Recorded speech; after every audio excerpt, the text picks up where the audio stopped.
Assalamualaikum warahmatullahi wabarakatuh. Hai sobat, perkenalkan nama saya Desi Nuriana, jurusan Teknologi Hasil Perikanan angkatan 2018. Di sini saya akan memaparkan mengenai enzim. Sebelum saya memaparkan mengenai enzim renin, terlebih dahulu saya akan memaparkan mengenai enzim secara umum. Enzim merupakan biomolekul yang berfungsi sebagai pengkatalis atau berfungsi sebagai mempercepat suatu reaksi pada makhluk hidup.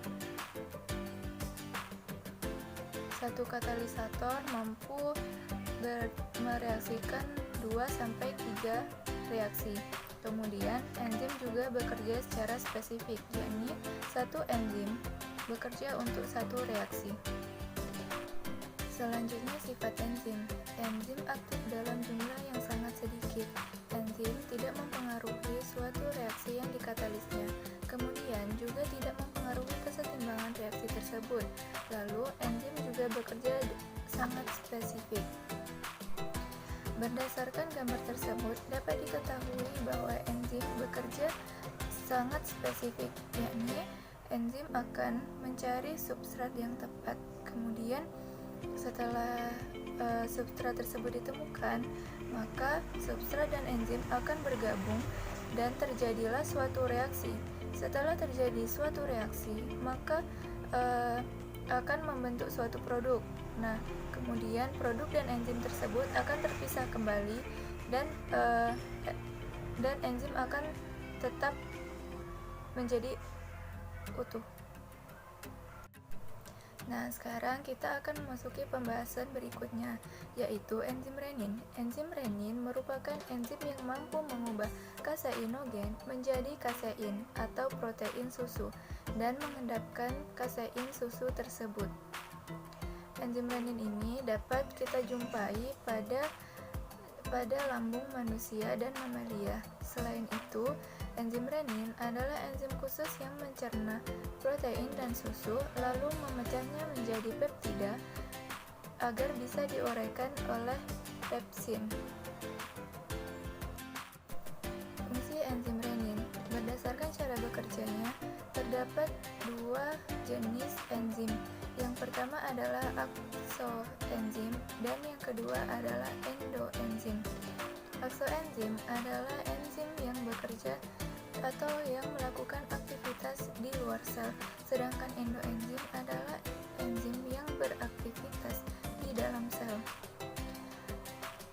Fungsi enzim renin itu sendiri adalah sebagai metabolisme, respirasi atau pernapasan, untuk pencernaan, kemudian pembekuan darah, koagulasi, reproduksi, dan proses pertumbuhan dan perkembangan pada tubuh. Seperti yang kita ketahui bahwa enzim renin berfungsi sebagai pengkoagulasi atau untuk penggumpalan susu. Nah, kenapa penggumpalan susu tersebut diperlukan? Karena di dalam lambung susu tersebut akan disimpan dalam jangka waktu yang lama. Kemudian selain itu juga bertujuan agar protein dalam susu tersebut dapat dicerna dengan baik oleh tubuh. Enzim renin disebut juga dengan simosin atau rennet, termasuk ke dalam famili proteinase aspartik. Enzim renin yang belum aktif disebut dengan prorenin. Ketika kita mengonsumsi susu kemudian masuk ke dalam perut, barulah prorenin tersebut diaktifkan oleh HCl atau asam klorida di dalam lambung yang kemudian diubah menjadi enzim renin yang aktif dan siap untuk digunakan. Lalu, apa sih yang terjadi jika enzim renin yang berada di dalam tubuh tidak tercukupi? Nah, maka yang akan terjadi adalah jika kita mengonsumsi susu, maka susu tersebut tidak dapat dicerna dengan baik. Kemudian kalsium yang terdapat di dalam susu tersebut tidak akan diserap oleh tulang dan tubuh secara keseluruhan.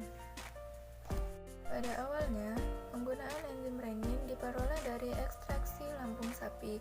Akan tetapi, seiring dengan berkembangnya bidang industri, maka enzim renin dari lambung sapi tersebut tidak mencukupi, sehingga banyak dilakukan rekayasa genetika. Selain itu, sumber dari enzim renin juga dapat diperoleh dari jamur, ragi, dan beberapa tumbuhan. Demikianlah pemaparan dari saya mengenai enzim renin.